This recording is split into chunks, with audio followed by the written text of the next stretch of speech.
a print is essentially an original artwork that's made through indirect means. So in order for something to be a print, there has to be an image transfer. It can be, however, as simple as a stamp, like a rubber stamp is a print, or as complex as something like the Mickalene Thomas print in Rodale Gallery, where there were 69 runs through the press. As I mentioned, prints usually exist in multiple impressions.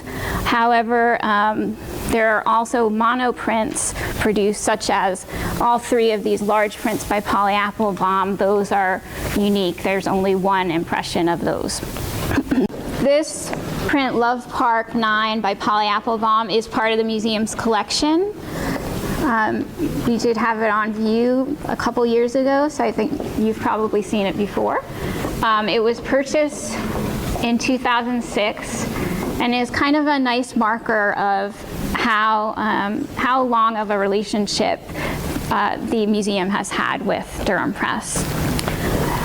So Polly Apfelbaum came to Durham Press in 2002, and she told me quite honestly that she was really not sure about printmaking. She was very wary of getting involved with printmaking, and her process, her artistic practice is very much a solitary one, apart from the collaborative work that she does with Durham Press. But what she found when she went to the press was that they were very patient and very willing to find ways of working that made her comfortable and that allowed for her to have, again, this kind of fluid process of working in print. So she started off working with a number of different media. She worked with etching, she worked with screen print, kind of experimenting, and all with these floral forms. And these forms really became a progressively important part of her visual language, and they're in part inspired by Andy Warhol's flowers. So by the time that she came to the press, she had been cutting out and arranging hand-drawn flowers, and she would then photograph them to create her composition. And from there, she moved into creating installations where she'd have these hand-drawn flowers on these lushly dyed pieces of fabric, and she would intuitively place them to create installations that she called fallen paintings. And so these were the floral forms on the floor. And so Durham Press found a way to, starting with her hand-drawn flowers, they hand-carved these wood blocks, and you can see some examples of them here. Eventually, they made some 800 of these flower wood blocks. And so this kind of formed the vocabulary that she could select from.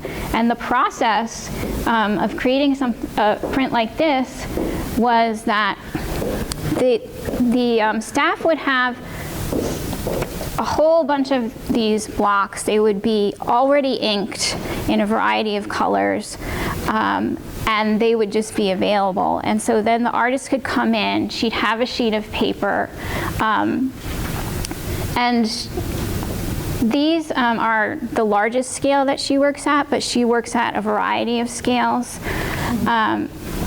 So she could have something like this, and you can actually see a picture in the catalog for the show that shows her working in this process.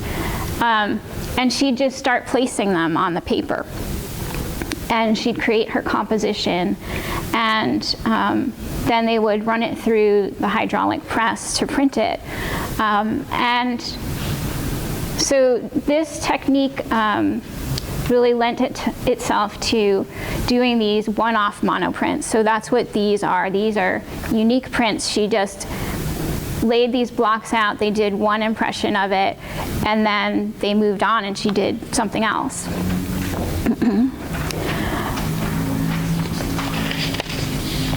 And this is really kind of the ultimate scale in terms of like pushing the limits of both the paper and the press.